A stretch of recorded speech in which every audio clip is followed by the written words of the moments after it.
Hi everyone! Welcome again to my channel. And today's video guys ay gusto ko lang i-share sa inyo na ito yung ginagawa ko ngayon. Ayan, nagtanim ako ng literal na patatas. Ayan. So sa hindi nakaalam kung paano magtanim ng patatas, ito po talagang literal na patatas na nagkaroon ng mga bagong suloy. Ayan. So hindi po galing sa ano ba yun? Buto or sa stem. Yung patatas na tinatanim. Ganito po. Ayan. So, ito, kapag ganito kalaki, pwede ninyong hatiin dito sa ayan, pa-slanting. Tapos, magtira kayo ng ganito, siguro mga tatlo, pwede na. Ayan, tatlong bagong suloy. Tapos, nyo lang sa lilim. Huwag sa direct sunlight, sa lilim, para matuyo lang yung pinaghatian ninyo dito sa gitna. Kapag natuyo na, pwede na ninyong itanim. Ayan, tapos kailangan nakaharap yung suloy sa ibabaw para lumabas sa lupa. Ayan. So ako hindi ko na hinahati kasi marami naman to. Ayan. So, ito siya ay ibang variety. Masarap to siya sa pang potato salad. And then, ito naman yung nakatanim dito ay yung pangsahog sa mga gulay-gulay. Katulad ng halimbawa, gusto mo magluto ng menudo. Ayan, ito, nakatanim na siya. Hindi ko na naipakita. So, parang magkamukha lang sila. Ang kulay sa laman nito ay yung dilaw. Ayan, dilaw siya guys. So, ayun. At na nga pala ako dito. Naglagay na ako ng fertilizer. So, ang ginamit kong fertilizer ay yung pupo ng manok. Ayan. Kasi dati mayroon na akong tinanim dito. So, yung mga dating nakatanim dito ay mayroon pang sigurong natirang mga konting fertilizer. So, ayaw kong masyadong malaki yung mga patatas ko. Kasi kapag napasobra ka sa fertilizer, yung mga patatas ay lumalaki siya ng lumalaki. So, ayaw ko ng sobrang laki kasi hindi na siya masarap. So, maganda ganito lang kalaki na patatas. Ganito. Ayan.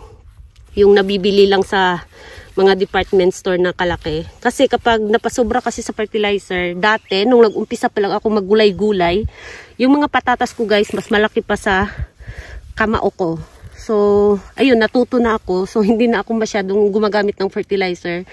Last year kasi mayroon akong tinanim dito na gulay. So, yung mga fertilizer dati ay nandito pa, hindi pa na wash out totally. So, ang nilagay ko na lang, dinagdag ko na lang ay pupo ng manok. Ayan.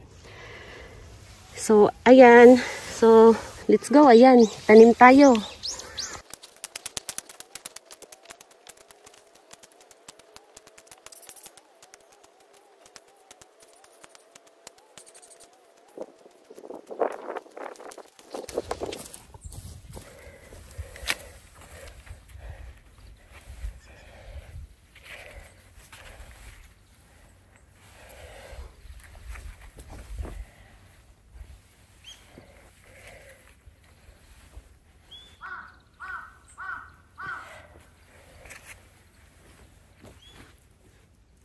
So, kapag nagtanim kayo ng patatas, ang ninyo pataas, eto. Katulad dito sa ginawa ko, ayan. Diba? Eto. So, kung walang ganito, halimbawa, plain siya na walang ganito. Tanggalin natin. Ayan, ganito siya. So, ang palatandaan ninyo, eto, yung nakakonek dati sa ugat. So, nung nakatanim pa to siya, ganyan. Ito yung nakakonek sa puno. Ayan, kapag walang ganyan, ayan, kasi normally yung nabibili natin patatas is talagang ganito lang siya, diba? Ang hanapin nyo lang, eto parang ninyo, diba? May dito ayan lang yung hanapin ninyo. Tapos eto yung ninyo, pailalim, ito siya. Yung dati na nakakonek sa puno, and then ito yung ilagay ninyo sa ibabaw. Tapos, unti-unti na lang siya maglabas ng ganito. Ayan, mga ilang, siguro after 1 week, ayan, magkaroon siya ng ganito na maliit. Kapag nyo naman, tabunan, ayan, kung nakita ninyo, ganito. So, wag ninyo tabunan ng sobrang taas, na ganito kataas. Lang, konti lang, yung, ayan, ganyan lang. So, wag yung sobrang taas, kasi kapag sobrang taas, yung patata sa ilalim, hindi na makalabas yung suloy. So, mabubulok yung patatas ninyo. So, kung tabunan nyo, konti lang, ayan. Yung, ayan kita agad.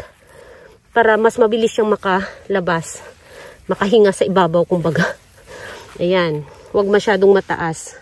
Eto, ganun din. Yung mga nilagay ko dyan. Ayan. Konti lang. Tapos, kapag lumabas na siya, ayan, ganito na siya kahaba. Mga siguro ganito. Ayan. I-ano ninyo. Ano ba yun? Unti-unti ninyong tabunan yung puno. Kasi yung mga bagong ganito, mga ano ba niya, bagong baby na patatas, kapag natamaan ng sikat ng araw, nagiging green. So, pangit na kapag nagiging green. Mayroon ng poison or toxic. So, kailangan ninyong unti-unting tabunan yung kanyang puno para yung mga bagong baby or bagong patatas hindi magiging green. Ano lang siya lagi? Dilaw. Ayan, kailangan dilaw. So, yun guys. Let's go. Tanim ulit tayo.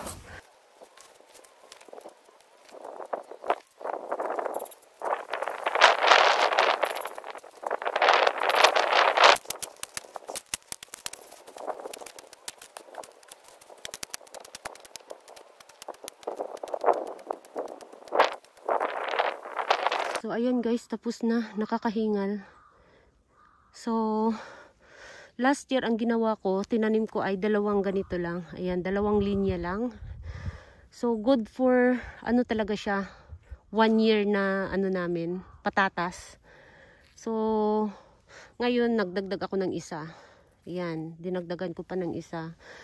So, punta tayo sa, mini greenhouse ko. Gusto ko lang ipakita sa inyo yung bagong arrangement ko. Let's go! So, ito nga pala yung gagawin ko ngayon. Bagbaguhin ko tong nakatanim dito sa wooden pot na to. So, 3 taon na nga pala to mula nung tinanim ko sila dito. So, yung iba, kung nakita ninyo, maliit na. At yung mga sedum ay natuyo na yung mga stem. So, yung iba dito ay dito pa rin sila. Ibalik ko yung ibang mga echeveria. Tapos, yung iba naman na talagang katulad nitong Seronioni ay i-refresh natin sila para lumaki na naman sila ulit. Ayan. So, ayan guys. Napakaganda ng kanilang kulay. Kaya lang, ayan, paliit sila ng paliit. So, let's go!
So, ayan guys, tapos na yung ating bagong arrangement ngayon.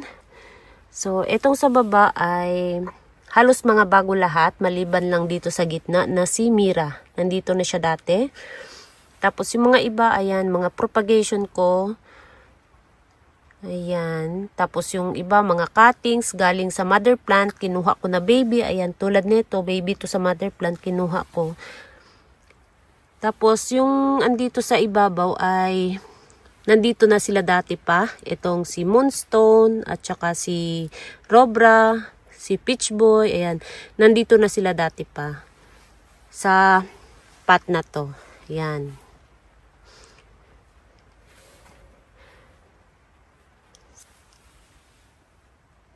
Tapos ito rin, ayan, binago ko rin yung lupa nila. Tapos yung iba dito, katulad nito, ay dati na talaga sila nandito sa pot na to. Ito rin.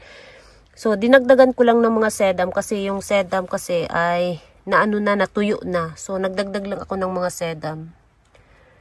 Yan.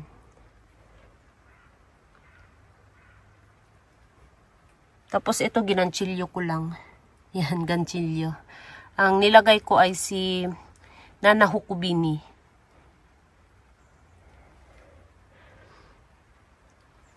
So, ayan na guys, yung ating latest update sa ating bagong arrangement. Tapos, yung mga babies ko, ayan, unti-unti nang lumalaki. Ayan, naglabasan na sila. Tapos, meron tayo ditong bagong mga orpit. Ito, mga orpit to siya, guys. Tapos, Rejoice. Yan. Tapos, ito, walang mga baby to.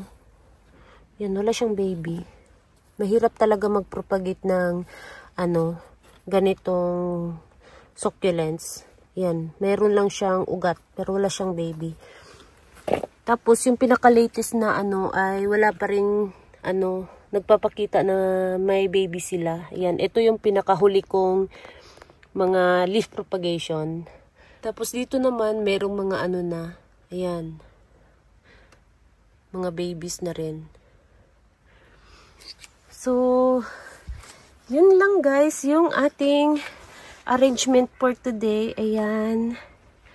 So, thank you so much for watching and please don't forget to subscribe and like to my channel. Sa hindi pa nakapag-subscribe, please subscribe my channel at i-click nyo na rin ang bell button para ma-update kayo pag nag-upload ako ng bagong video. Thank you so much for watching and see you on my next video. Bye-bye!